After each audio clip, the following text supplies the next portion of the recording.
Hey James, first of all, longtime fan of the Corbett Report and especially your in-depth reporting and documentaries like the ones on the one that specifically I'm thinking of is the one on the Oklahoma City bombing and some of the cases around that very mysterious thing. Really appreciate the work you do online. I give you a thumbs up, I subscribe, I click the bell, but I don't think I've ever had any other interaction with you other than that. And I just wanted to say thank you for the work you do. Regarding your argument that you had with the lady on the Financial Times, I don't think that we are in a world where war won't be an option. Unfortunately, I think that's incredibly optimistic and maybe a little bit naive. Uh, if there's money to be made, I think that people will make that money. And war is always a good way to make money.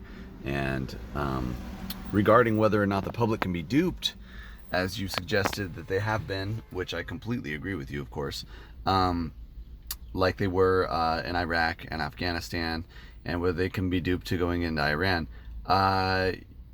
Well, no, they can't be duped, but they don't need to be duped. They're not going to be duped. Everybody knows the Vietnam War was started over bullshit. Everybody knows that the Iraq War was started over bullshit. Everybody knows that we had no business being in Afghanistan, and yet we're still there. We're still sending troops there. We're still spending money there.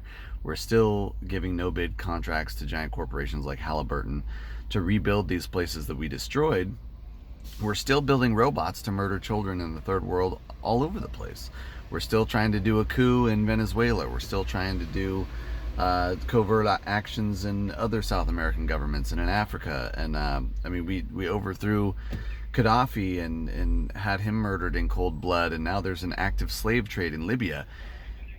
It's not about whether the populace can be duped or not. I think a significant portion of the populace is red-pilled now. They know all this stuff. But what are they going to do about it? And my suggestion is they're probably not going to do much of anything about it. We don't have any real options in the election. You've got basically corporate candidate A versus corporate candidate B, and corporate candidate B, in this case, being any one of the Democratic candidates who are all overwhelmingly anti-Second Amendment, which makes them pretty much unelectable in half the country. And almost all of them are not actually concerned about our other inalienable rights. It seems like most of them don't care about the Constitution at all. They just want to do like an identity politics, Me Too, snowflake pandering and attempt to get votes that way.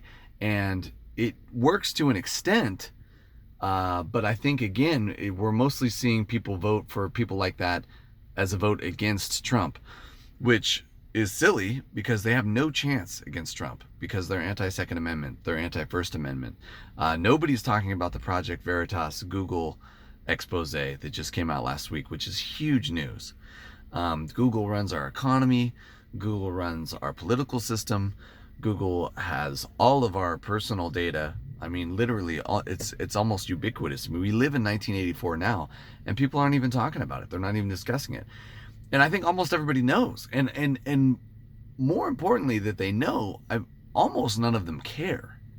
So, you get a lot of that, well, I'm not doing anything wrong, so why should I care that they're spying on me? They're doing the thing where, like, yeah, privacy is pretty much over because of technology. It's just inevitable. I mean, a news article came out today that shows that the CIA has a laser that can pinpoint who you are by reading your heartbeat. So even if they can't see you, can't hear you, can't collect a DNA sample, they can still tell who you are by using a laser to identify the rhythm of your particular heart. And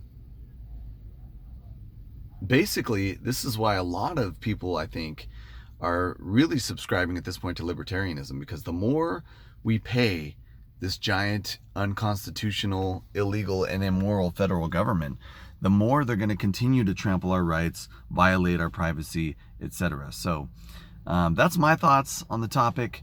Again, huge fan of your show. Thank you for the work you do, and hope you're having a great day.